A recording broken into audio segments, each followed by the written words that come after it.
అధినేతలేమో కలిసి పని చేయాలని సూచిస్తారు. మరో 20 సంవత్సరాల పాటు కూటమి కలిసే ఉంటుందని సందర్భం వచ్చిన ప్రతిసారి అధినాయకులు గంటాపదంగా చెప్తున్నారు.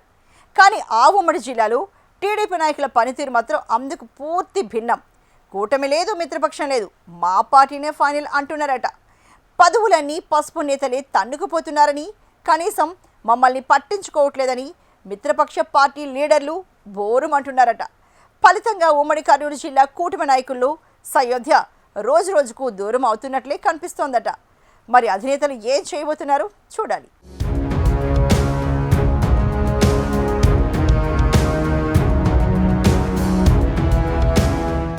ఉమ్మడి కర్నూలు జిల్లాలో టీడీపీ ఎన్నడూ లేని విధంగా అత్యధిక స్థానాలు గెలిచింది. మొత్తం 11 అసెంబ్లీ, 2 ఎంపీ స్థానాలు గెలుచుకుంది. మొదటిసారి ఉమ్మడి కర్నూలు జిల్లాలో బీజేపీ సైతం ఎమ్మెల్యే స్థానంపై జెండా ఎగరేసింది. ఈ భారీ విజయంలో 3 పార్టీల నాయకులు, కార్యకర్తలు తీవ్రంగా శ్రమించి కూటమి గెలుపు కోసం పాటుపడ్డారు. విభేదాలు ఉన్నప్పటికీ అధికారంలోకి రావాలనే కసితో అవమానాలు, బెదిరింపులు ఎన్ని ఉన్నా అధినేత చెప్పారనే మాట కోసం పనిచేసిన నాయకులు ఉన్నారు. అధికారం రాకముందే కొన్ని నియోజకవర్గాల్లో కూటమి నాయకుల మధ్య గ్యాప్ ఉండేది. అధికారంలోకి వచ్చాక ఉమ్మడి కర్నూలు జిల్లాలో అత్యధిక స్థానాలు టీడీపీ నాయకులు గెలవడంతో వారు చెప్పిందే వేదమైంది.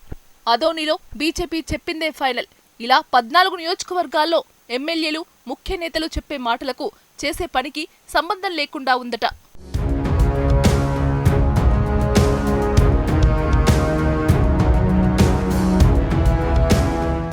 అధికారంలోకి వచ్చిన కొన్ని నెలలకు నామినేటెడ్ పదవులు, కార్పొరేషన్ చైర్మన్, డైరెక్టర్ పోస్టుల కోసం భారీ స్థాయిలో లాబీయింగ్ జరిగింది. అత్యధిక చైర్మన్, డైరెక్టర్, ఆలయ పోస్టులు టీడీపీకి చెందిన నాయకులకే ఇచ్చుకున్నారన్న వాదన ఉంది. నామమాత్రంగా జనసేన, బీజేపీ నాయకులకు సీట్లు కేటాయించారన్న అభిప్రాయం ఆయా పార్టీ శ్రేణుల్లో నెలకొంది. దీంతో బీజేపీ, జనసేన పార్టీ లీడర్లు జిల్లాలో జరుగుతున్న విషయాలను తమ పార్టీ అధినేతల దృష్టికి తీసుకెళ్లారు.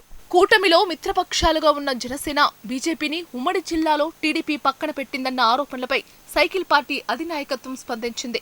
దీంతో శ్రీశైలం ఆలయ ట్రస్ట్ బోర్డు చైర్మన్ పదవిని బీజేపీకి, ఆళ్లగడ్డ మార్కెట్ చైర్మన్ పదవి జనసేనకు కేటాయించారు చంద్రబాబు. ఈ 2 చైర్మన్ పదవుల కోసం టీడీపీలోనే పెద్ద పెద్ద నాయకులు చంద్రబాబు, లోకేష్ పై ఒత్తిడి తెచ్చారు. వారి ప్రతిపాదనలను పక్కన పెట్టి ఆలయ పదవిని కడప బీజేపీకి చెందిన రమేష్ నాయుడుకు కేటాయించారు. ఆళ్లగడ్డ మార్కెట్ చైర్మన్ పదవిని జనసేనకు చెందిన మహిళా నాయకురాలికి కేటాయించారు. అయితే చైర్మన్ పదవి తమకు వచ్చిందనే మాటే తప్ప ఇప్పటి వరకు ప్రమాణ స్వీకారం జరగలేదు. ఇందుకు స్థానిక ఎమ్మెల్యే, మార్కెట్ కమిటీకి సంబంధించిన మిగతా డైరెక్టర్ల పేరు ఇవ్వకపోవడమేట. తనను సంప్రదించకుండా జనసేన పార్టీకి ఏ విధంగా చైర్మన్ పదవి ఇస్తారని, పార్టీ కోసం పనిచేసిన వారికి కాకుండా కూటమి సమీకరణాలు చెబితే పదవి మొదలుకోబోమని, తనను కాదని చైర్మన్ ఎలా అవుతారో అని ఎమ్మెల్యే భీష్మించుకొని ఉన్నారట. దీంతో పవన్ కళ్యాణ్ నిర్ణయం కోసం వారు ఎదురు చూస్తున్నారు.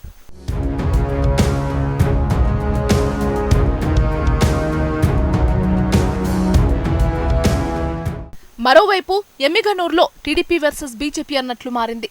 బీజేపీ పార్టీ ఆవిర్భావ దినోత్సవం సందర్భంగా నందవరం మండలంలో జెండా ఆవిష్కరణకు బీజేపీ సిద్ధమైంది. బీజేపీ నాయకులు నిర్మాణం మొదలు పెట్టగానే టీడీపీ నాయకులు ఆ పనులను అడ్డుకున్నారు. స్థానిక పోలీసులకు ఫిర్యాదు చేశారు. దీంతో పోలీసులు పనులను నిలుపుదల చేయడంతో బీజేపీ నాయకులు అక్కడే నిరసనకు దిగారు. పోలీస్ స్టేషన్కు వెళ్లిన తమను స్థానిక ఎమ్మెల్యే, అనుచరులు అంతు చూస్తామని బెదిరించారని, పోలీసులు కూడా టీడీపీ నాయకులకు వత్తాసు పలుకుతున్నారని, ఎమ్మెల్యే సపోర్ట్ లేకుండా ఇదంతా జరుగుతుందని బీజేపీ నాయకులు ఆరోపించారు. ఈ విషయాన్ని బీజేపీ అధిష్టానం దృష్టికి తీసుకెళ్తామన్నారు. కూటమిలో ఉన్న తమనే ఇబ్బందులు పెడుతున్నారని బీజేపీ నాయకులు మండిపడుతున్నారు. కూటమి ప్రభుత్వం అధికారంలోకి వచ్చి 2 సంవత్సరాలు పూర్తి చేసుకున్న సందర్భంలో జిల్లాలో కూటమి నాయకులు ఎవరికి వారే యమునా తీరే అన్నట్లు వ్యవహరిస్తున్నారు. తాము మిగతా పార్టీల నాయకులకు సపోర్ట్ చేస్తే సొంత పార్టీ నుంచి ఇబ్బంది ఎదుర్కొంటామని టీడీపీ నాయకులు బహిరంగంగానే చెబుతున్నారట. ఇటు బీజేపీ, జనసేన మాత్రం మొదటి నుంచి టీడీపీ తమను చిన్నచూపు చూస్తుందని ఆరోపిస్తున్నారు. ఈ ప్రభావం వచ్చే కార్పొరేషన్, మున్సిపాలిటీ, స్థానిక సంస్థల ఎన్నికలపై ఖచ్చితంగా ప్రభావం చూపుతుందని కూటమి నాయకులు చెబుతున్న పరిస్థితి కనిపిస్తుంది. మరి 3 పార్టీల అధినాయకులు ఉమ్మడి జిల్లాలో నెలకొన్న పరిస్థితులను చక్కబెడతారో లేదో చూడాలి.